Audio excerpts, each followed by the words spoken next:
Voy a compartir aquí un par de videos que estuve viendo en la mañana. Este lo dejé pausado en un momento en el que Nancy Cartwright va a decir unos puntos muy importantes sobre su investigación.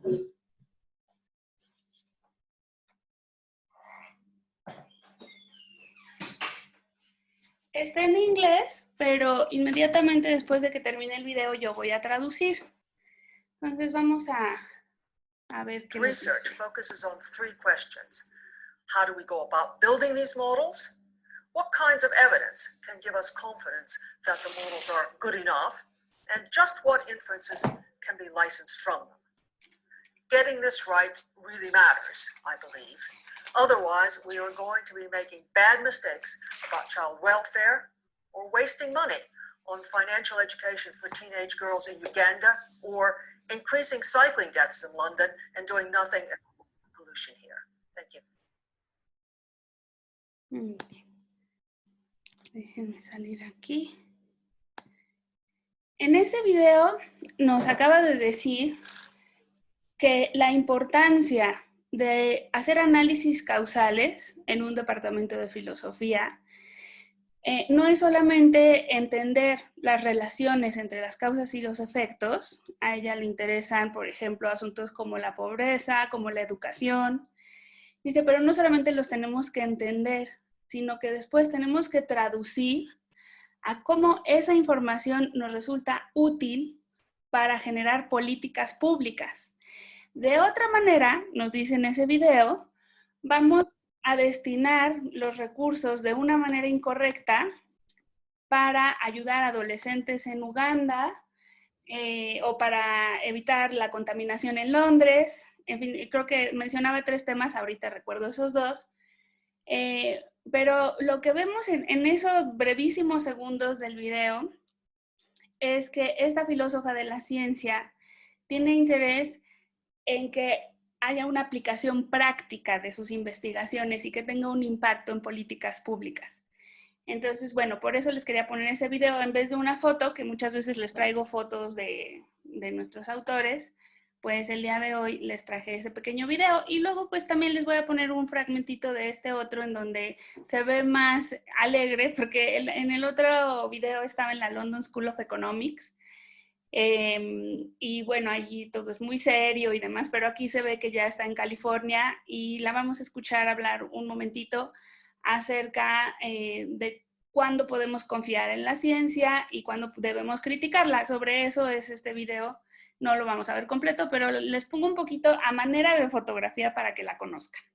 A lot easier to give some account of what counts as credible science. And that'll do the job, it'll also do that job for in the US what you teach in school, because after all, we don't want to be teaching non-credible science in school. So it's a little easier to tackle, you know, what makes for credibility and sort of leaning towards what makes for credibility in science as opposed to theology or romance studies or something like that. So, bueno, muy bien, allí está hablando de cómo debemos enseñar la ciencia de tal manera que tenga credibilidad, en contraste con algunas otras historias que podemos leer en la literatura o en religión, ¿no? Y cómo se diferencia el conocimiento científico de aquellos otros. Entonces, bueno, pues esta es nuestra autora del día de hoy, Nancy Cartwright. El texto que ustedes leyeron está escrito por un alumno suyo que hizo el doctorado con ella, se llama Mauricio Suárez, y pues el título del texto es La filosofía de la ciencia de Nancy Cartwright. Nancy Cartwright nació en 1944, entonces calculó pues que ahorita tiene 76 años, y es tan citada en filosofía de la ciencia como lo pueden ser Thomas Kuhn o Karl Popper. Es famosísima y sin duda la mujer más famosa dentro del área de filosofía de la ciencia.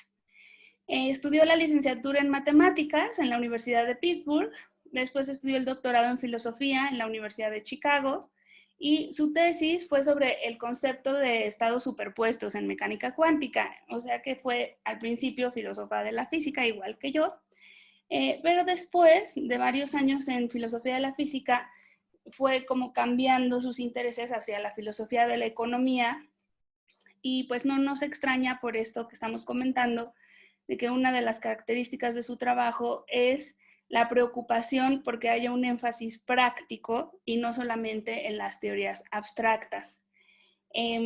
Esto es también sabido que pues, es típico de la escuela de Stanford, y cuando leímos a Ian Hacking lo habíamos mencionado. Ian Hacking fue esposo de Nancy Cartwright y ambos pertenecen a la escuela de Stanford. Nancy Cartwright trabajó allí, en la Universidad de Stanford, también en el Centro de Ciencia y Sociedad de la London School of Economics, que fue exactamente cuando la vimos hablando en el primer video. Y aquí en este otro video está en la Universidad de Durham, en donde también ha sido docente durante muchos años.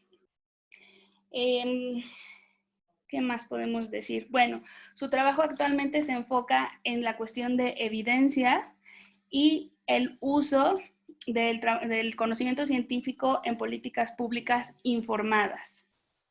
Y bueno, se plantea preguntas como ¿bajo qué presupuestos la ciencia alcanza los éxitos que alcanza?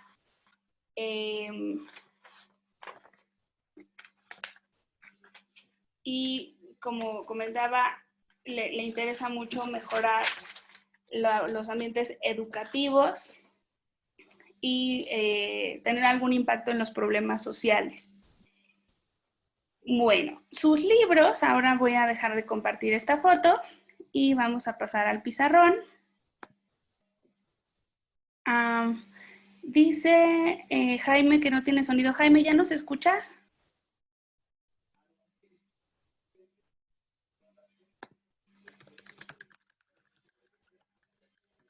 De todas maneras, se está grabando la clase, entonces si cualquiera de ustedes pues tuvo un problema técnico como le está ocurriendo a Jaime, después puede ver el video en la página de Classroom. En fin, bueno, voy a continuar con nuestra clase y para ello voy a compartir el pizarrón y voy a hacer aquí una lista de los libros, algunos libros de Nancy Cartwright.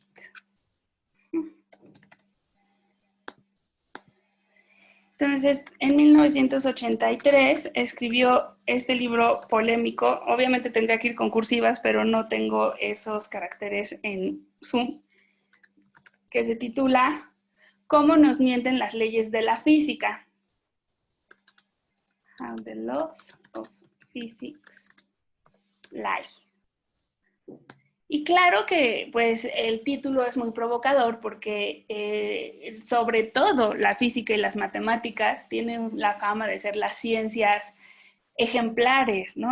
Que han sido confirmadas, sobre todo pues la astronomía y la mecánica han sido confirmadas por la experiencia y tienen leyes y regularidades y pues confiamos mucho en ellas. Entonces, ¿cómo nos va a decir una mujer filósofa de la ciencia que esas leyes de la física tan confirmadas nos están mintiendo, ¿no? Entonces, bueno, el título es provocador y le vamos a dedicar la tercera parte de la clase a hablar sobre las ideas en ese libro. Después, en 1989, tiene el libro de las capacidades naturales, Nature's Capacities, y su medición.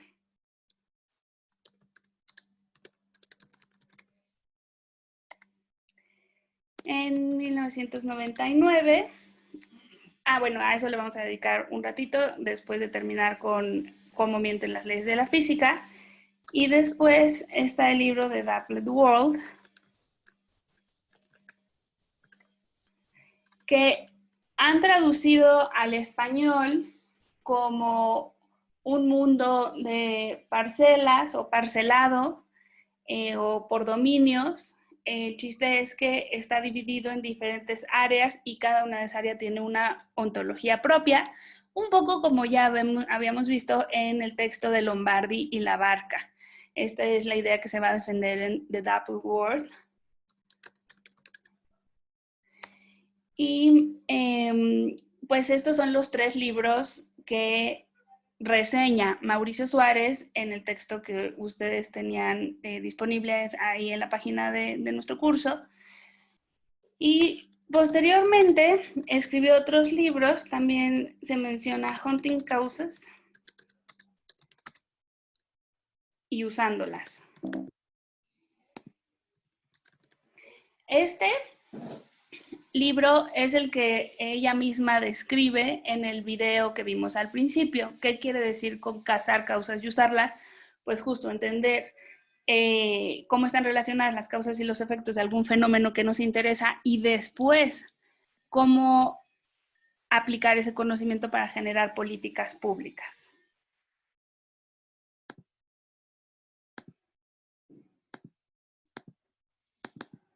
Ya voy, porque aquí estoy. Es que están llegando nuevos y ya, ahí está. Luego no puedo volver al pizarrón. Bueno, en el 2012 tiene otro libro que se llama Políticas basadas en evidencia.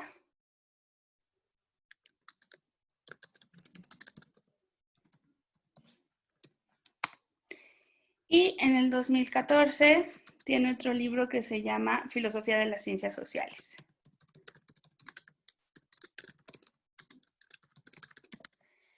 Entonces, en la clase pasada, Jaime me preguntaba si se podía analizar filosóficamente o éticamente la cuestión de la legislación post pandemia de coronavirus. Y pues le respondía yo que la salida más fácil para mí sería decirle, no, pero eso no es filosofía de la ciencia porque es derecho. Y aquí en Filosofía de la Ciencia analizamos a la física y a la química. Pero como pueden ver, yo no le podía decir eso porque no es cierto, porque hay filósofos de las ciencias sociales y Nancy Cartwright es un ejemplo de ello. Entonces, lo que voy a hacer a continuación es concentrarme en los 3 libros que reseña Mauricio Suárez, que son estos 3. Vamos a poner un colorcito diferente. Ya estoy aquí. Mejor con una rayita así. Entonces, empiezo por cómo nos mienten las leyes de la física.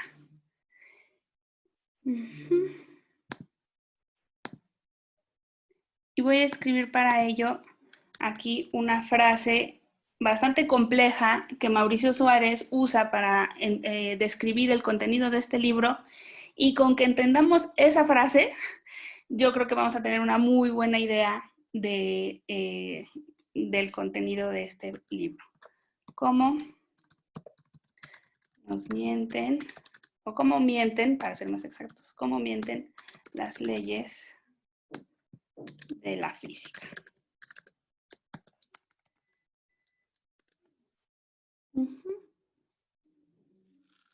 Y entonces dice, existe, Mauricio Suárez, una relación inversa entre la verdad de las teorías científicas. Ustedes sí ven el pizarrón completo, ¿verdad? Sí. Sí. Muy bien. Porque a mí luego se atraviesan como el cuadrito de la cámara o el cuadrito de los participantes, y entonces yo tengo dudas de si todas las palabras que yo estoy poniendo en el pizarrón las pueden ver ustedes o si está ahí mi cara en medio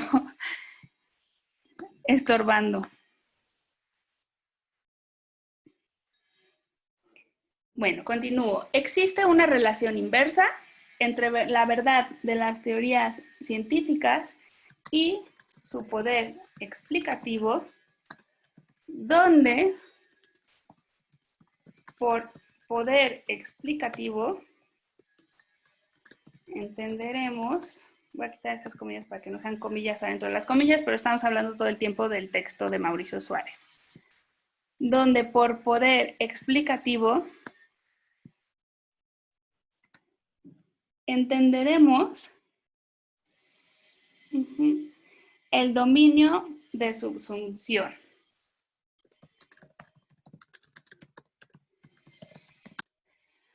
Entonces, esta es una frase con muchos conceptos importantes en filosofía de la ciencia, y mi trabajo el día de hoy es desenmarañarla para que quede clara ante todos ustedes. Entonces, primero vamos a hablar del poder explicativo como dominio de subsunción. Aquí Mauricio Suárez está aludiendo a lo que nos dice el modelo de explicación de Hempel y Oppenheim, conocido como modelo nomológico deductivo. Lo que decía el modelo nomológico deductivo de estos dos hombres de mediados del siglo XX es que las buenas explicaciones científicas eran capaces de explicar un número diverso de fenómenos a través de leyes científicas. Por eso se llama modelo nomológico, porque nomos significa leyes. Y a partir de una ley muy general, podemos deducir cómo se comportan un montón de fenómenos. Entonces, el ejemplo así paradigmático, pues es el de, por ejemplo, vamos a poner aquí, la ley universal de la gravitación, o de la gravitación universal.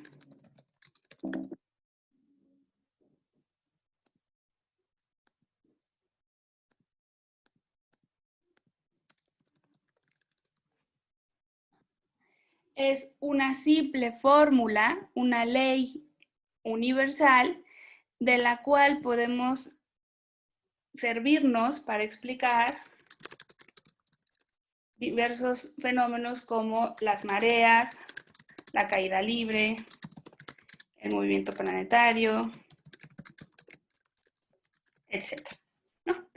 Entonces, eso es lo que dice el modelo nomológico deductivo, que las teorías científicas, mientras más poderosas y mejor explicativas, van a tener un dominio más amplio de subsunción. Es decir, subsumen en esa ley, dominio de subsunción, subsumen en esa ley a todos los fenómenos que explican. Por eso también se conoce ese modelito en inglés como el Covering Law Model. Porque la ley cubre a todos esos fenómenos. De otra manera, que yo creo que, bueno, ya más o menos va quedando claro, pero otra manera de decirlo es como que cada ley de la ciencia es una especie de paraguas y todo lo que logra cubrir es todo lo que explica. Entonces, lo que nos está diciendo aquí nuestra filósofa Nancy Cartwright es que cuando la ciencia intenta cubrir un enorme dominio, entonces se vuelve un poco más falsa. ¿Y por qué es esto? Pues porque se vuelve cada vez más ideal y más abstracta y ya no describe uno por uno los hechos reales, sino que llega a una ecuación que finalmente ya no la encontramos en la vida real porque describe una situación ideal.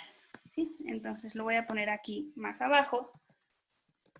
Lo que Nancy Cartwright defiende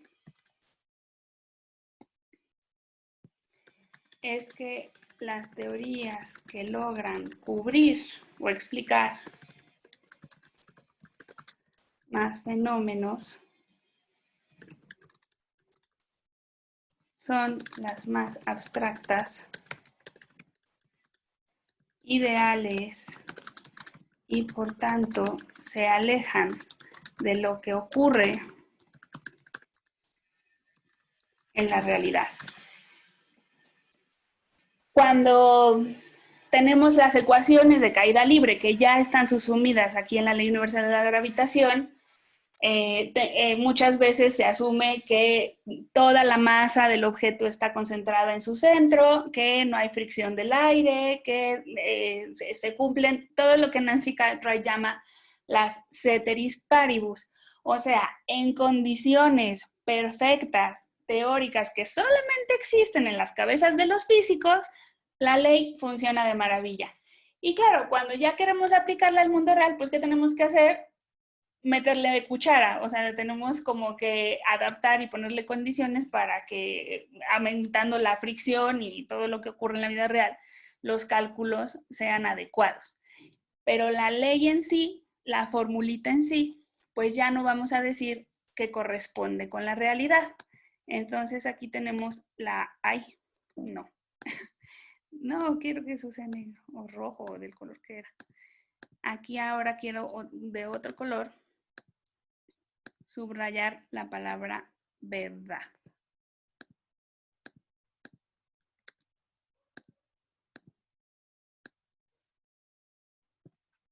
La verdad. ¿Qué vamos a entender como verdad? Pues como que nuestra teoría científica esté describiendo, esté correspondiéndose con los hechos reales. Déjenme poner por aquí. La verdad correspondentista es eso, que corresponda la teoría a los hechos.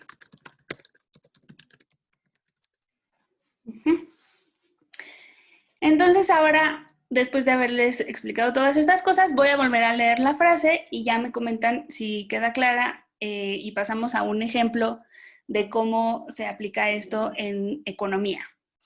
Existe una relación inversa entre la verdad de las teorías científicas y su poder explicativo, donde poder explicativo será entendido como dominio de subsunción a la Hempel-Oppenheim.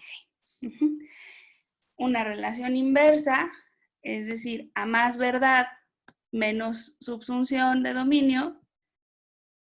Mientras describimos cómo se me cayó a mí un frasco de tinta y ensucié mi alfombra, pues entonces solo estoy describiendo un hecho en el mundo.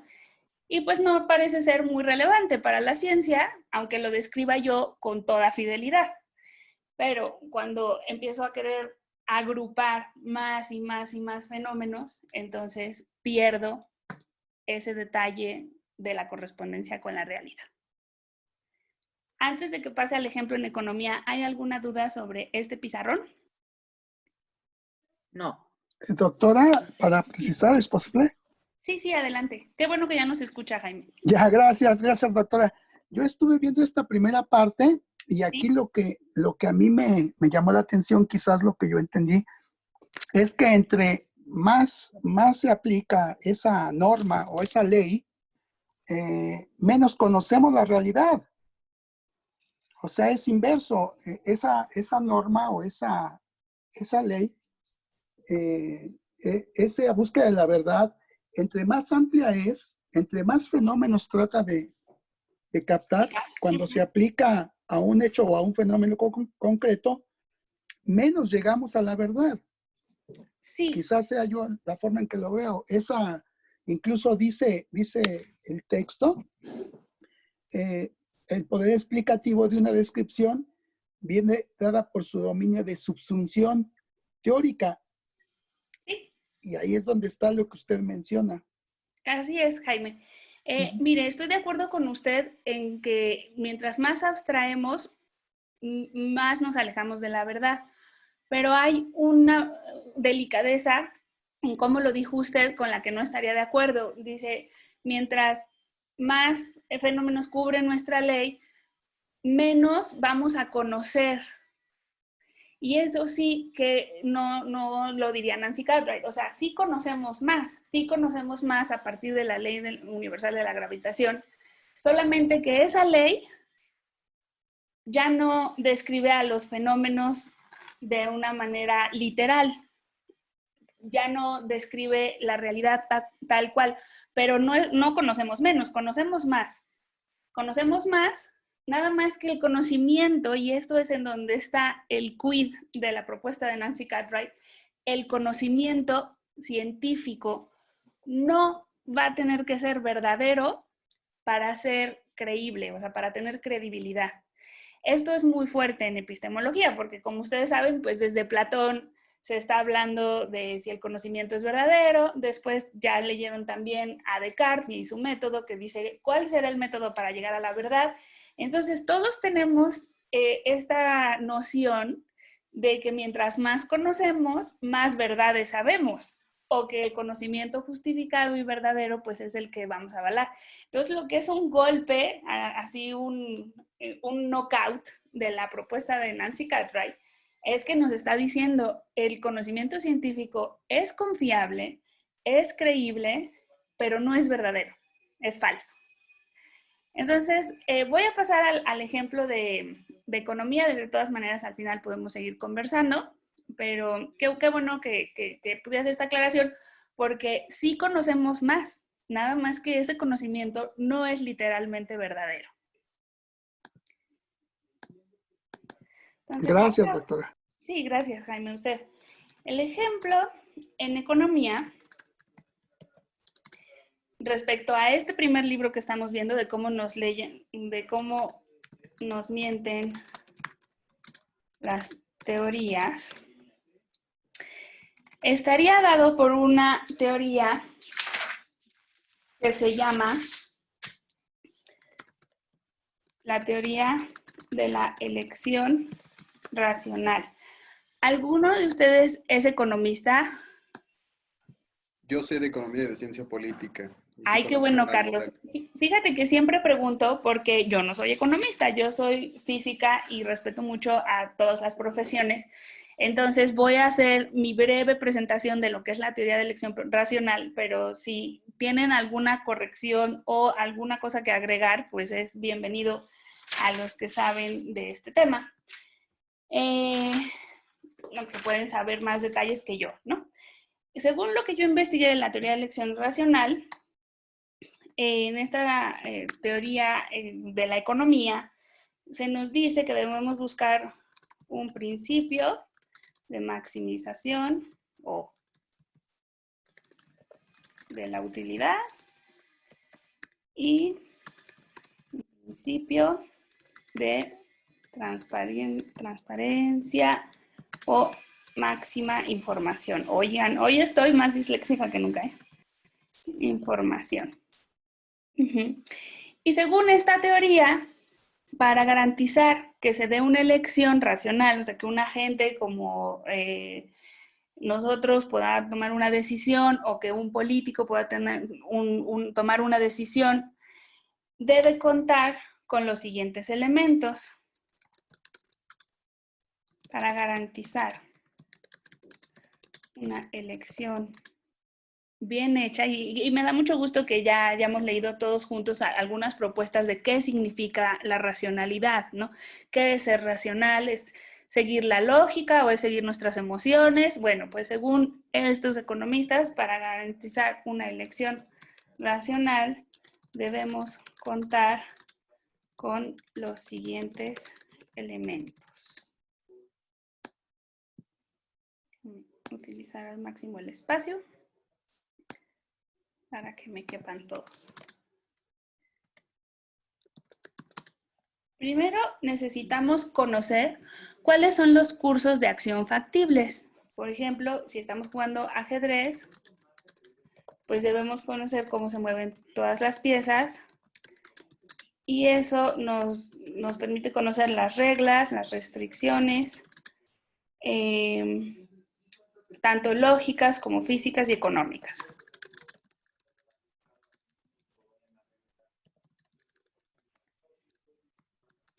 Después debemos tener creencias racionales sobre la estructura causal de la situación. Y además, debemos hacer un ordenamiento de las alternativas factibles que se derivan de las consecuencias a las que se quiere llegar, ¿sí? Entonces, hacemos un ordenamiento de alternativas basado en las posibles consecuencias, ¿no? Entonces, todo esto es precioso si somos una computadora que jugamos ajedrez, porque podemos calcular las posibles consecuencias de nuestra siguiente jugada y con base en eso tomamos la decisión más racional. Pero resulta que no somos máquinas, ni somos computadoras, ni tenemos la máxima información, ni nos es dada con transparencia, ni sabemos calcular bien la utilidad. Entonces, lo que va a afirmar Nancy Cartwright, déjenme ponerlo acá abajo en otro color, es que esta teoría de la elección racional no describe de manera literal o de manera realista ningún proceso de decisiones a las que estamos realmente sometidos. La teoría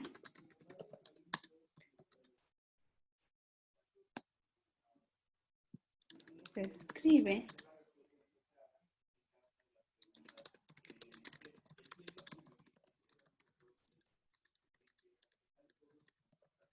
individual.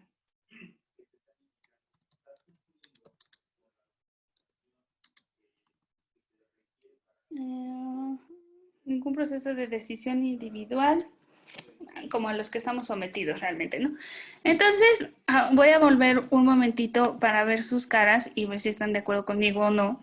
Los que puedan encender su video, por favor, enciéndanlo. El mío no funciona el día de hoy. A mí me parece un buen ejemplo para pensar qué ocurre cuando son las elecciones presidenciales, ¿no? O sea, nosotros podemos tener más o menos una idea de cuáles son las propuestas de los candidatos o podemos tener afinidad hacia uno o hacia el otro o simplemente tener rechazo hacia cualquiera.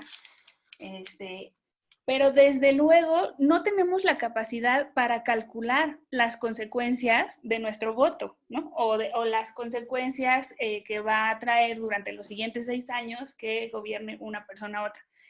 Entonces, bueno, este es el ejemplo que yo pongo para que veamos cómo Nancy Cartwright pasó de la filosofía de la física a la filosofía de la economía a señalar que si bien los modelos son útiles como abstracciones y como ideales a seguir, pues debemos reconocer que no están describiendo cómo son las cosas. Ahora sí, Carlos, no sé si estuvo bien mi resumen, ¿no? ¿Te gustaría agregar algo más? Claro, cuando yo he hablado con economistas respecto al teorema de la elección racional o la teoría de la elección racional, ellos delimitan muy bien a su sujeto de estudio. Le llaman el Homo economicus porque se delimita a partir de los supuestos de racionalidad que ya hablaron. Es decir, son cierta clase de agentes. Cuando nosotros hablamos de personas individuales como nosotros y no tomamos un proceso de optimización, un lagrangiano en la cabeza, ellos no están pensando en nosotros. Pero hay agentes que sí piensan racionalmente, aunque no parezca ser. Por ejemplo, empresas cuando van a tomar decisiones de adquisiciones de otras empresas, sí acostumbran a basarse en modelos de elección racional, donde saben poner muy bien y definir una función de utilidad y saben agregar las variables necesarias para cumplir la máxima utilidad posible. Conocen muy bien las restricciones legales, económicas, lógicas que hay detrás y se basan en esos supuestos. También en política pasa, muchos candidatos actúan bajo el supuesto de elección racional para optimizar sus recursos y también cuando vamos a votar, en ciertos mercados electorales hay quien acostumbra a basarse en el modelo de elección pública, que es llevar esto a lo macro, es llevar el modelo de elección racional pero a un comportamiento político. Entonces, en su gran mayoría sí, o sea, el resumen es correcto y cabría muy bien anotar quiénes son los sujetos que se delimitan en este modelo y qué sujetos no entran. Idealmente el economista parece que se lo vende a todos y no todo el mundo actúa así, ojalá, pero no. No todo el mundo y digo, un poquito tratando de ser comprensivo, ¿no? Con que los economistas que pensaron esta teoría pues lo estaban haciendo de manera inteligente y todo. Yo creo que hay un peligro que Nancy Cartwright señalaría, que sería que incluso esos agentes tan preparados o que con tanta información respecto a las empresas y demás, pueden ser ciegos respecto a una parte de la información, ¿no? O sea, lo que creo que es muy difícil de conseguir, déjenme regresar al pizarrón, es esta cuestión de la máxima información. Mi bolita toda chueca. Pero, o sea, como, claro, pues uno quizás puede dar un paso hacia adelante, ¿no? Y decidir, pues yo qué sé, adquirir una hipoteca o lo que sea, tomando en cuenta que tiene la máxima información y no estaba en su panorama ni de chiste que fuera a haber una pandemia dentro de 3 años, ¿no? Y porque a eso a nadie se le podía ocurrir, ¿no? Entonces, bueno, pues este es el tipo de cosas que creo que Nancy Cartwright está señalando. Muchas gracias, Carlos, por tu comentario. Ayuda mucho, pues, a ver esto de que hay ciertos agentes que en ciertas situaciones pueden aplicar la teoría, ¿no? O el teorema. Igual que en física, hay cámaras que extraen todo el aire, entonces hacen una cámara de vacío y pueden lanzar una bola de boliche y una pluma y ver cómo caen preciosamente al mismo tiempo. Pero eso pues no lo vamos a ver cuando vayamos caminando por Italia, cerca de la Torre de Pisa, ¿verdad? Muy bien. Bueno, entonces con esto terminaríamos el resumen del primer libro, que era el de cómo nos mienten las leyes de la física. Ahora voy a pasar a hablarles un poquito del segundo libro que menciona Mauricio Suárez, que es el del realismo causal o la capacidad, las capacidades de la naturaleza, capacidades causales.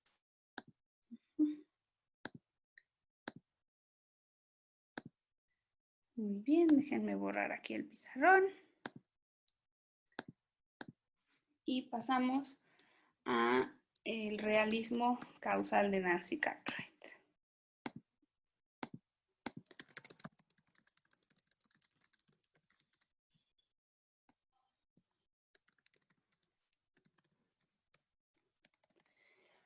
Bueno, ya nos convenció en el libro pasado, sí le creímos y es muy buena argumentando, así que lo más seguro es que sí le creamos, que las leyes no expresan verdades literales. Entonces, ¿qué expresan? Pues nos dice Nancy Cartwright que expresan las capacidades causales.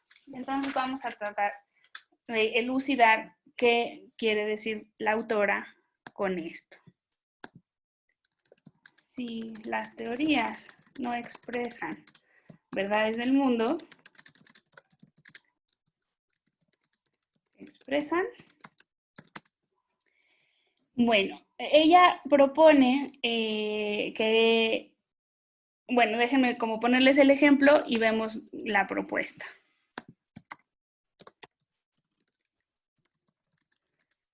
En el ejemplo de Heslow, nos dice que pensemos en cómo se relacionan dos variables, por ejemplo, pues un efecto y una causa, ¿no? Entonces dice, vamos a pensar, por ejemplo, en una píldora anticonceptiva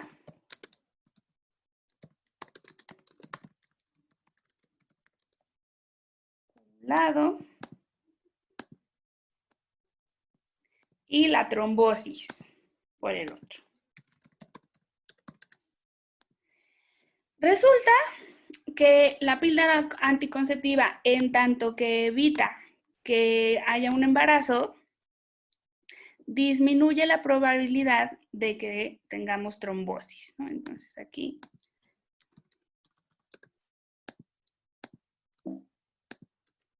disminuye.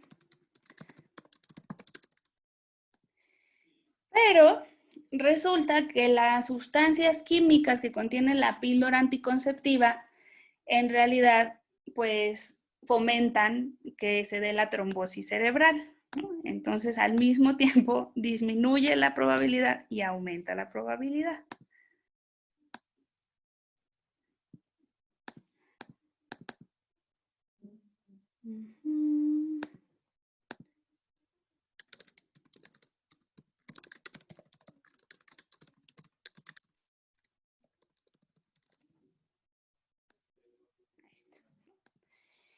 Entonces, este tipo de ejemplos o de paradojas que se dan en los análisis causales o en las estadísticas le permiten concluir a Nancy Cartwright que las afirmaciones causales que hacemos, por ejemplo, en medicina o en economía, requieren de una ontología causal.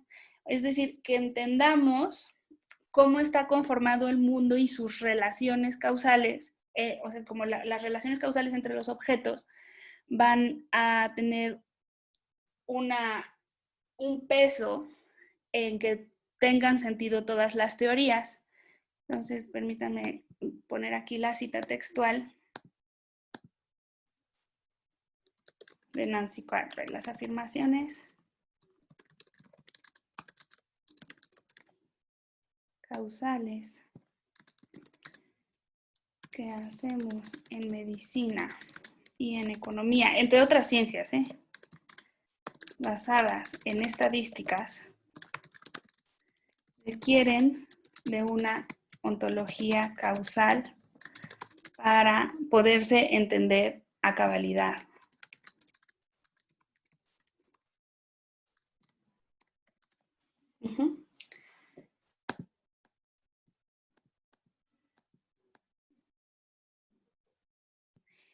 No sé si se acuerdan que en nuestra clase sobre diferentes tipos de realismos y antirrealismos vimos que había algunos filósofos de la ciencia que dicen, no, mira, lo que existen son los objetos. Ian Hacking dice, existen los electrones, existen las mesas, existen las plantas, los que existen son los objetos. Luego hay un hombre que se llama John Worrall, que propuso el realismo estructural. Y dice, no, nos hemos equivocado. Antes pensábamos que eran flogistos o que eran efluvios o que eran entidades pues raras que en realidad no tenían una referencia en la realidad. Pero en lo que hemos estado más o menos bien los científicos, pues es en capturar la estructura o las relaciones entre esos objetos. Y aquí Nancy Cartwright lo que va a proponer es un tipo de realismo en el que dice, no, lo que tenemos que capturar y lo que nos va a permitir hacer mejores predicciones y actuar de mejor manera en el mundo va a ser capturar las relaciones causales. No sé si ustedes tomaron clases sobre Hume y cómo entiende Hume la causalidad. ¿Les suena de haber visto esto con algún profesor?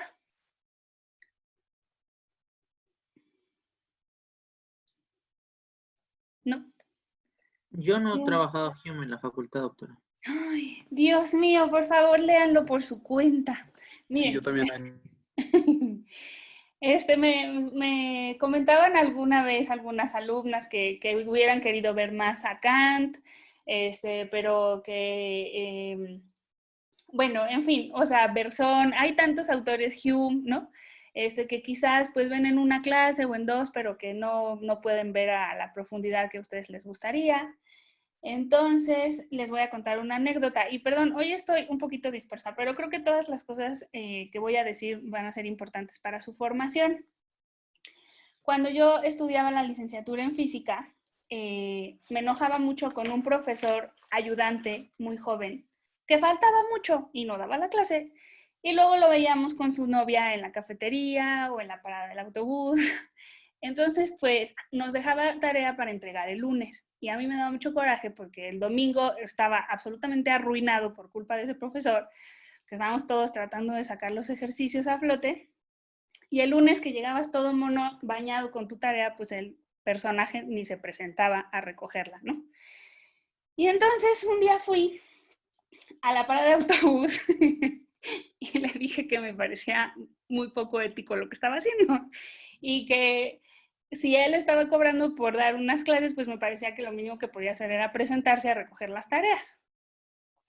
Y entonces, pero, o sea, sin alterarse, no se le movió ni una pestaña, tranquilo y feliz, me dijo, cuando yo estudié la licenciatura en esta universidad, solo había 3 profesores y todo lo que sé, o bueno, el 70% de lo que sé, lo aprendí yo solo en la biblioteca.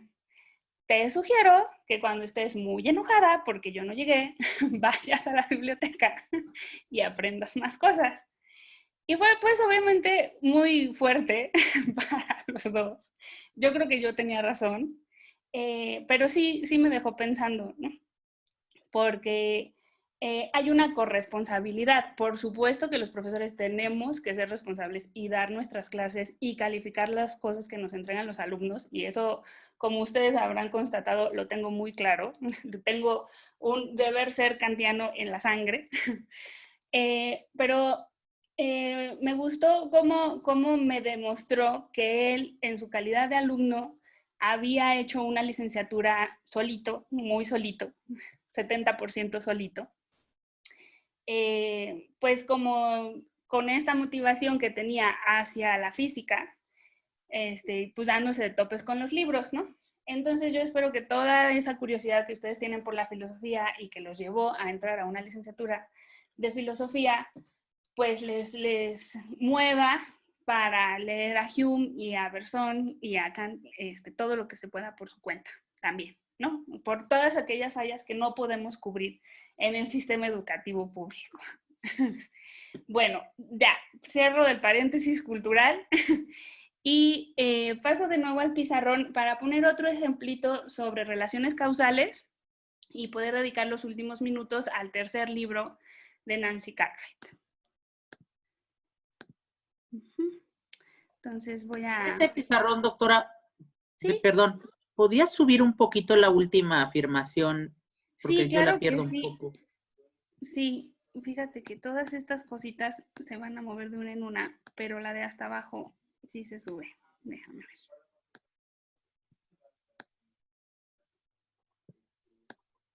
Listo. Mil gracias. Las afirmaciones causales que hacemos en medicina, economía u otras ciencias que están basadas en estadísticas requieren una ontología causal para que las podamos entender.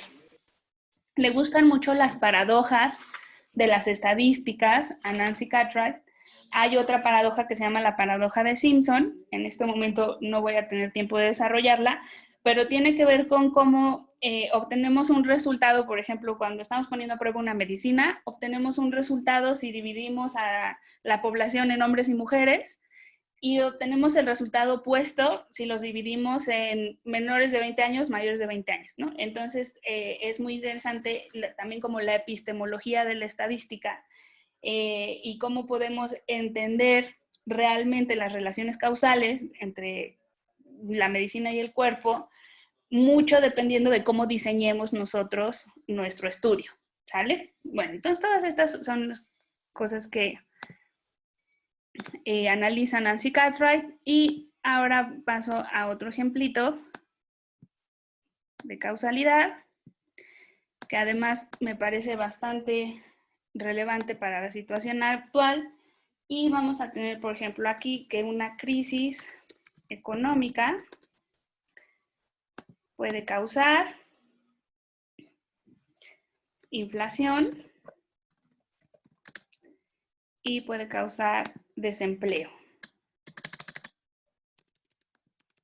¿Por qué no me...? Ok, no importa.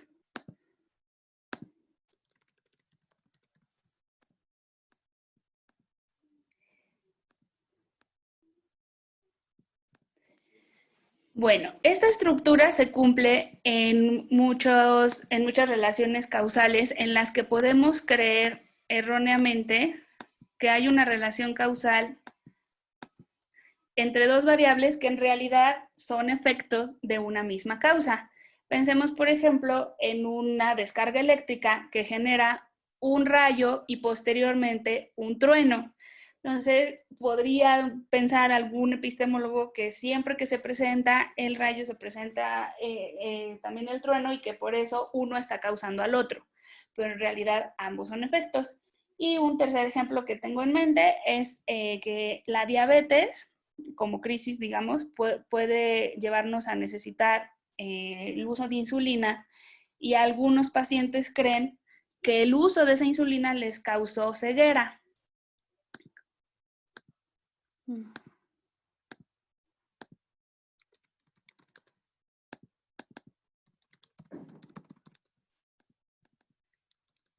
Pero lo que causa la ceguera es la descomposición derivada también de la diabetes, no fue la insulina, ¿sí? Entonces, bueno, esto se llama el problema de la causa común, y es también muy utilizada en la literatura de Nancy Cartwright para hacer análisis de situaciones reales en las ciencias sociales, ¿sí? Esto se llama problema de la causa común.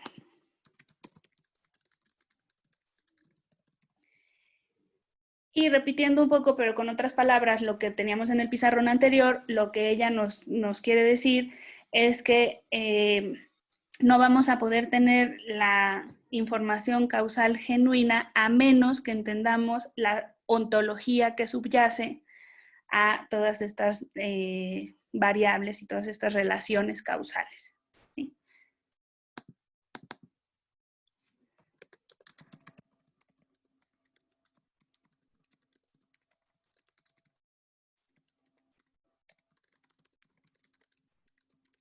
Muy bien. Es prácticamente lo mismo que estaba diciendo, pero bueno, es un ejemplo distinto y son el tipo de problemáticas que ella analiza en sus libros. Entonces, un ejemplo en economía sería, por ejemplo, que la tasa de inflación y la tasa de crecimiento son las que determinan cómo se da la expansión monetaria de un país. Y todas estas temáticas, pues Nancy Cartwright las analiza filosóficamente. Bueno, los últimos minutitos, porque ya sé que ya son las 11:30, pero empecé un poquito tarde y voy a abusar 5 o 10 minutitos más de ustedes. Los vamos a dedicar a The Double World, el mundo parcelado.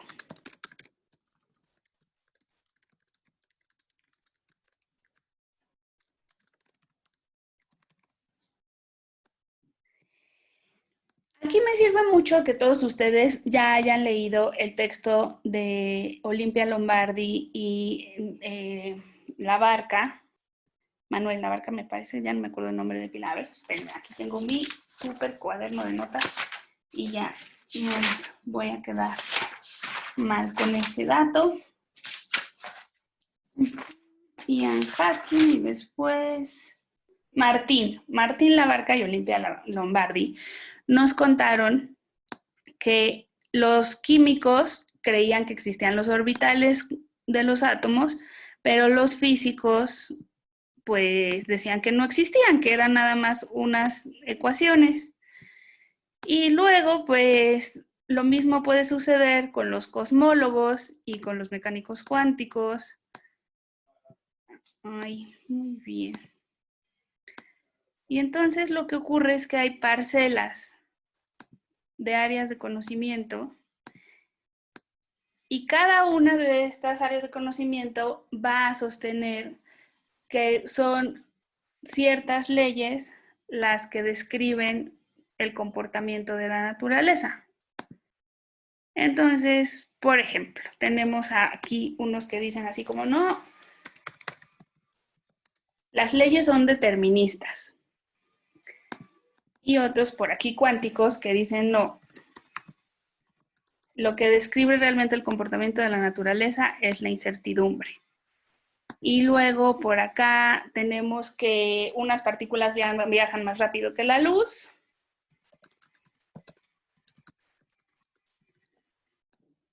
Y luego tenemos a Einstein diciendo, no, espérate, la luz es el tope de la velocidad.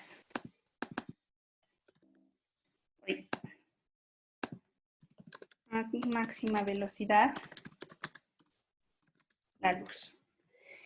Entonces aquí pues tenemos como epistemólogos dos posibilidades. Una es querer ser como Einstein o como el mismo Aristóteles y decir, no, es que nos tenemos que poner de acuerdo. La verdad es solo una, la realidad es solo una, y lo que necesitamos es una teoría del todo, que así se llama la película de la vida de Stephen Hawking, precisamente porque es otro físico con sueños de unificación. Esa es una opción y muchos hombres muy sabios la han perseguido. La opción de Nancy Cartwright es caminar en el sentido contrario y decir, ¿cuál es la necesidad de la unificación? Podemos entender que los diferentes dominios están regidos por diferentes reglas al nivel ontológico, como lo decía Lombardi, y todos estos mundos coexisten y no pasa nada. Seamos más tolerables a la contradicción o a la inconsistencia. Entonces, escribo para terminar ya la clase, la frase, digamos, que capturaría esta idea de Nancy Cartwright, que es, argumentemos en contra del unificacionismo. Ahorita la subo, Irving. Ya sé que está muy abajo. Gracias. A ver. Por allí todavía cabe. Vamos a subir esto para acá. Argumentemos en contra del unificacionismo y seamos más tolerantes ante la pluralidad de propuestas.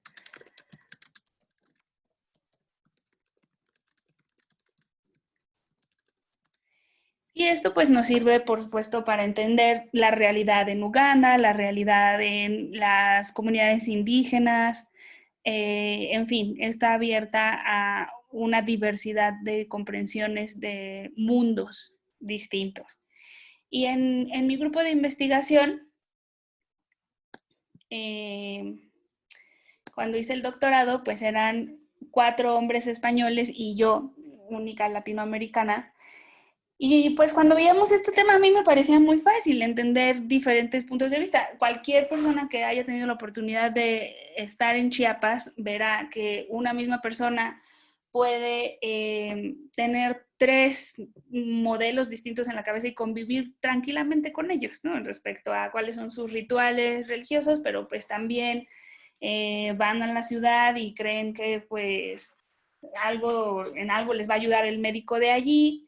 Y, en fin, o sea, estamos acostumbrados a un sincretismo aquí en nuestro país que no nos genera mayor problema. Igual, yo qué sé, no sé si ustedes tengan cualquier ritual de Año Nuevo, lentejas en la mesa, un billete de 20 pesos de la suerte en la cartera.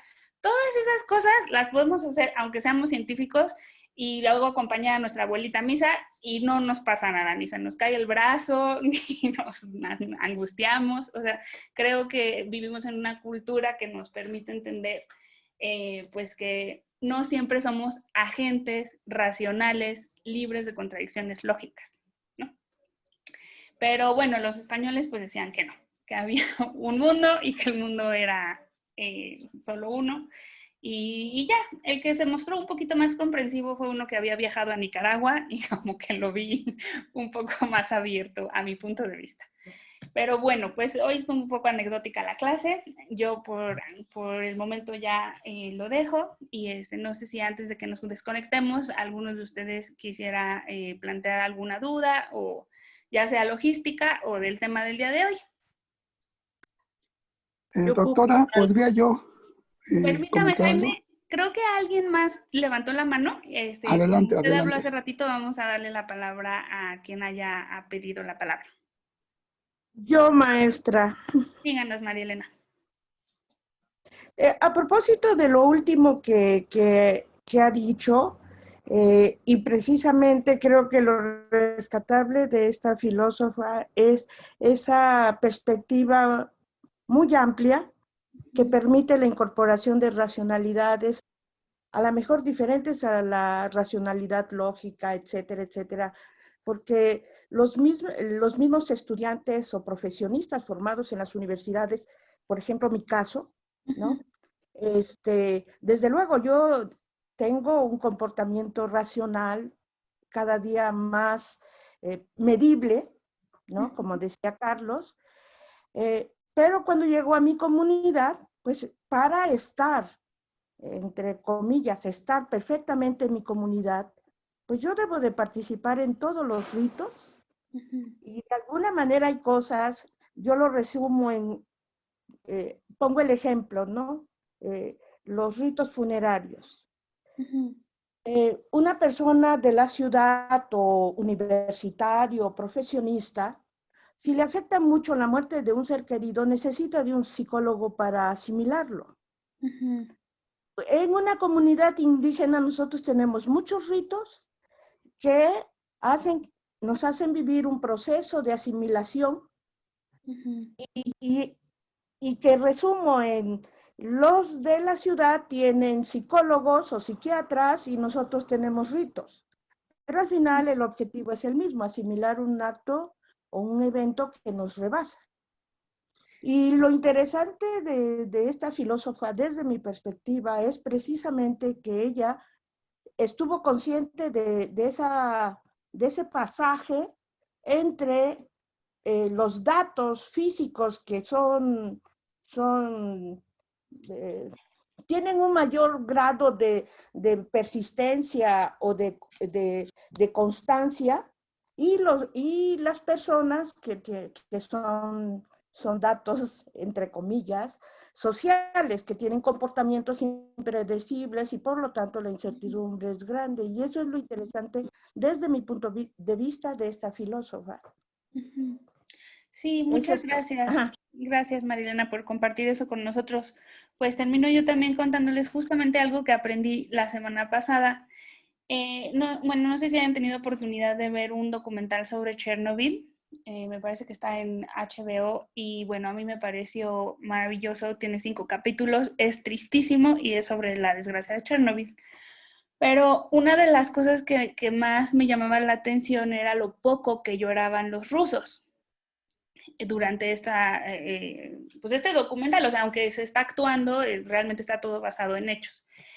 Y la semana pasada en el libro sobre Chernobyl explicaban que cuando una persona muere en Rusia, se cree que si lloras, como que manchas o contaminas su muerte. Entonces, dentro de su cultura, pues lo que es correcto es no llorar, ¿no?